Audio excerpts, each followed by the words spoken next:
Shall we walk together? Yes, let's go. You look beautiful tonight. Thank you. तेरी नजर ने दिल को चुरा लिया. तेरी बातों में प्यार का जादू है.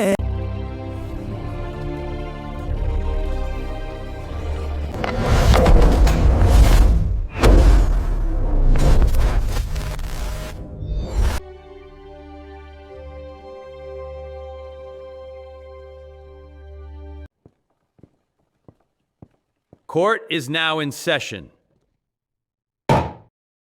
ಈ ಇಶಿತಾ ರಾಮ್ ಇದಾರಲ್ಲ, ನಮ್ಮ ರಾಜ್ಯದ ಮುಖ್ಯಮಂತ್ರಿಯರ ಏಕೈಕ ಮುದ್ದಿನ ಮಗಳು, ಗೊತ್ತಾಯ್ತಲ್ವಾ? ಇವರು ಕಂಠಪೂರ್ತಿ ಕುಡ್ಕೊಂಡು ಪಾರ್ಟಿ ಒಂದನ್ನು ಮುಗಿಸ್ಕೊಂಡು ಬರುವಾಗ ಕಾರಿನಲ್ಲಿ ಒಬ್ಬ ವ್ಯಕ್ತಿಗೆ ಗುದ್ದಿಸಿ ಅವನ ಪ್ರಾಣವನ್ನು ತೆಗೆದ ಆಪಾದನೆಯ ಮೇಲೆ ಕೋರ್ಟಿನ ಮೆಟ್ಟಲೇರಿದ್ದಾಳೆ ಈ ಒಂದು ಹುಡುಗಿ. ನೋಡಿ ಸ್ನೇಹಿತರೆ, ಈ ಕಥೆ ಹೇಗೆ ಬರುತ್ತೆ ಅಂತಂದ್ರೆ, ಈ ಇಶಿತಾ ರಾಮ್ ಇದಾಳಲ್ಲ, ವ್ಯಕ್ತಿಯೊಬ್ಬನಿಗೆ ಕಂಠಪೂರ್ತ ಕುಡಿದು ಗುದ್ದಿಸ್ಬಿಟ್ಲು ಕಾರಿಂದ ಅಂತ ಹೇಳಿದ್ವಲ್ಲ. ಈ ಹುಡುಗಿ ಮುಖ್ಯಮಂತ್ರಿ ಮಗಳಂತ ಎಲ್ಲರಿಗೂ ಭಯ ಇರುತ್ತೆ. ಯಾರು ಈಕೆ ಮೇಲೆ ಕೇಸ್ ತೊಗೊಳಲ್ಲ ಅಂದ್ಕೊಂಡಿರ್ತಾರ. ಆದ್ರೆ ಇದಕ್ಕೆ ಧೈರ್ಯ ಮಾಡಿ ಈ ಕೇಸ್ ಯಾರು ಹಾಕಿರ್ಬೋದಂತೀರಿ? ಇವ್ ವಿರುದ್ಧ ದೂರು ದಾಖಲೆ ಯಾರು ಮಾಡ್ಯಾರಂತೀರಿ? ಯಾರು ಗೊತ್ತನ್ರಿ? ಅವಳ ವಿರುದ್ಧ ದೂರು ದಾಖಲಿಸೋರು ಆ ವ್ಯಕ್ತಿ ಹೆಂಡತಿ. ಯಾರಂತೀರನ? ಗೊತ್ತಾಯ್ತಲ್ಲ? ಸತ್ತ ವ್ಯಕ್ತಿಯ ಹೆಂಡತಿ ಇವಳ ಮೇಲೆ ದೂರು ದಾಖಲಿಸಿದಾಳೆ. ಇವಾಗ ಕೋರ್ಟ್ನ ವಿಚಾರಣೆ ನಡೀತಾ ಇದೆ. ಅದರಲ್ಲಿ ನಮ್ಮ ತಾರಕ್ ಸಾಹೇಬ್ರ ಕ್ರಿಮಿನಲ್ ಲಾಯರ್. ಮುಂದೆ ನೋಡ್ರಲ್ಲ. ನೋಡಿ ಸ್ನೇಹಿತರೆ, ನಾನೇ ಅವರ ಹೆಂಡತಿ. ಯಾರಂತೀರನ? ಆ ದೌರ್ಭಾಗ್ಯವತಿ ಹೆಣ್ಣು ನಾನೇ. ಇಂಥ ಕಷ್ಟ ಯಾವ ಹೆಣ್ಣಿಗೂ ಬರಬಾರ್ದು ನೋಡ್ರಿ. ಏನು ಮಾಡೋದು? ಅವರೊಬ್ಬರೇ ನಮ್ಮ ಮನೆಗೆ ದಿಕ್ಕು. ನನಗ್ರಿ 3 ಹೆಣ್ಮಕ್ಳು ರೀ. ಮನೆಗೆ ಆಸರೆಯಾಗಿದ್ದ ವ್ಯಕ್ತಿಯೇ ಸಾವಾದ್ರೆ ಆ ಮನೆಗೆ ಯಾರು ದಿಕ್ಕದಾರ್ರಿ? ಮುಖ್ಯಮಂತ್ರಿಗಳ ಶಿಫಾರಸಿನಿಂದ ಆ ಕೇಸು ಮುಚ್ಚಬಹುದಿತ್ರಿ. ಆದ್ರೆ ಅದು 1 ನಿಮಿಷದ ಕೆಲಸನೂ ಆಗಿತ್ತು. ಆದರೆ ನಾ ಏನು ಮಾಡಿ? ನಾ ಹೆಂಗಾರ ಮಾಡಿ ನನ್ನ ಗಂಡನ ಸಾವು ಹೆಂಗಾಯ್ತು, ಅದಕ್ಕೊಂದೇನಾದ್ರೂ ನ್ಯಾಯ ಸಿಗಬೇಕಲ್ಲ. ಅದಕ್ಕೋಸ್ಕರ ಈ ನ್ಯಾಯಾಲಯದ ಮೆಟ್ಟಲನ್ನು ಏರೇನು ನೋಡ್ರಿ. ನೋಡಿದ್ರಲ್ಲ ಸ್ನೇಹಿತರೆ, ವಿಚಾರವನ್ನ ಕೋರ್ಟಿನವರೆಗೂ ಎಳೆದಿದ್ದಾಳೆ ಈ ಹೆಣ್ಣುಮಗಳು. 1 ನಿಮಿಷವೂ ಆಚೆ ಈಚೆಯಾಗದಂತೆ ಸಮಯಕ್ಕೆ ಸರಿಯಾಗಿ ತಮ್ಮ ತಮ್ಮ ಜಾಗದಲ್ಲಿ ಆಸೀನರಾದರು ಎಲ್ಲರೂ ನ್ಯಾಯಾಧೀಶರು. ಈಗ ಮತ್ತಷ್ಟು ಬಿಸಿ ವಾತಾವರಣ ಏರ್ಪಟ್ಟಲ್ಲಿದೆ. ಕಲಾಪ ಶುರುವಾಯಿತು. ಕೋರ್ಟನ್ನು ಸರಿಪಡಿಸಿಕೊಳ್ಳುತ್ತಾ ಗತ್ತಿನಲ್ಲಿ ಎದ್ದು ನಿಂತನು ಪಬ್ಲಿಕ್ ಪ್ರಾಸಿಕ್ಯೂಟರ್ ರಿಷಬ್ ಕುಮಾರ್. ನಮಸ್ಕಾರ ಯುವರ್ ಆನರ್.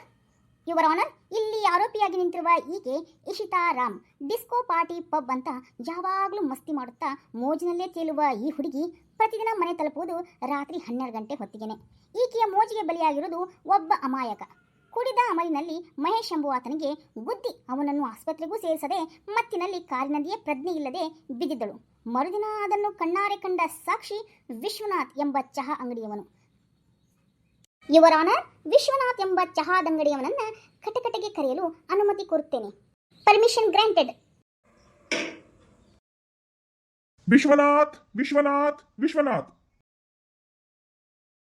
ಈ ಭಗವದ್ಗೀತೆ ಮೇಲೆ ಕೈ ಇಟ್ಬಿಟ್ಟು ಸತ್ಯವನ್ನೇ ಹೇಳುತ್ತೇನೆ, ಸತ್ಯವನ್ನು ಬಿಟ್ಟು ಬೇರೆ ಏನು ಹೇಳುವುದಿಲ್ಲ ಅಂತ ಹೇಳಿ. ಸತ್ಯವನ್ನೇ ಹೇಳುತ್ತೇನೆ, ಸತ್ಯವನ್ನು ಬಿಟ್ಟು ಬೇರೆ ಏನು ಹೇಳುವುದಿಲ್ಲ. ಏನು ನಿಮ್ಮ ಹೆಸರು? ಸರ್, ಇವಾಗ ಅದು 3 ಸತಿ ಕರೆದ್ರಲ್ಲ ನನ್ನ ಹೆಸರನ್ನ.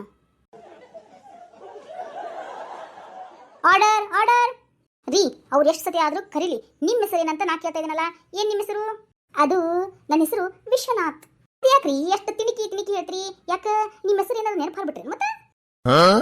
ಹಾ, ಇವಾಗ ಹೇಳಿ, ಆಕ್ಸಿಡೆಂಟ್ ಆದ ಮರುದಿನ ನೀವು ಏನ್ ನೋಡಿದ್ರಿ ಅಂತ ಹೇಳ್ಬೋದಾ?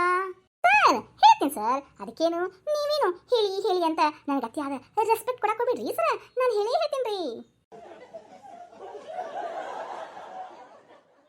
ಆರ್ಡರ್ ರೀ. ಏನ್ರಿ ತರಲೆ ಮಾತಾಡ್ತೀರಾ? ಇದು ಕೋರ್ಟು, ಮರ್ಯಾದೆ ಇರ್ಲಿ. ಹೇಳಿ. ಸರ್ ಹೇಳ್ತೀನಿ. ನನ್ನ ಹೆಸರು ವಿಶ್ವನಾಥ ಅಂತ ಸರ್. ಚಾದ ಅಂಗಡಿಗೇನು ವಿಶ್ವನಾಥ ಅಂತಲೇ ಹೆಸರಿತೀನಿ ಸರ್. ಆ ಆಕ್ಸಿಡೆಂಟ್ ಆಗಿದ್ದು ನಮ್ಮ ಅಂಗಡಿಯ ಮುಂದೆನೇ ಸರ್. ಅವತ್ತು ಬೆಳಿಗ್ಗೆ ಅಂಗಡಿ ತೆಗೆದು ಬಂದಾಗ ಕಾರಿನ ಚಕ್ರದಲ್ಲಿ ಸಿಲುಕಿ ಆ ವ್ಯಕ್ತಿ ರಕ್ತ ಸಿಕ್ತವಾಗಿ ಬಿದ್ದಿದ್ನ ಸರ್.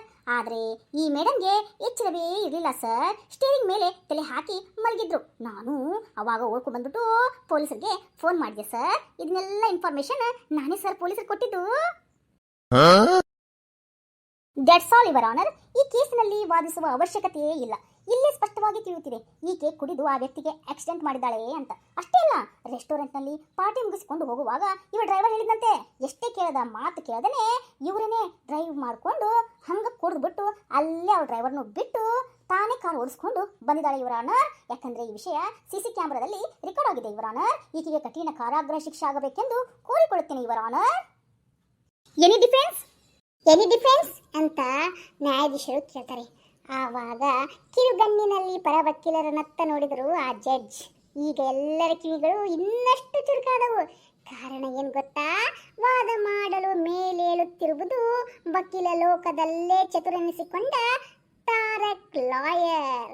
ಸಡಿಲಗೊಂಡ ಕಪ್ಪು ಪಟ್ಟೆಯ ಕನ್ನಡಕವನ್ನ ಮೂಗಿನ ನೇರಕ್ಕೆ ಭದ್ರವಾಗಿ ಕೂರಿಸಿಕೊಳ್ಳುತ್ತಾ ಶಿಸ್ತಿನಿಂದ ಎದ್ದು ನಿಂತರು ಈ ನಮ್ಮ Tarak criminal lawyer. Order order.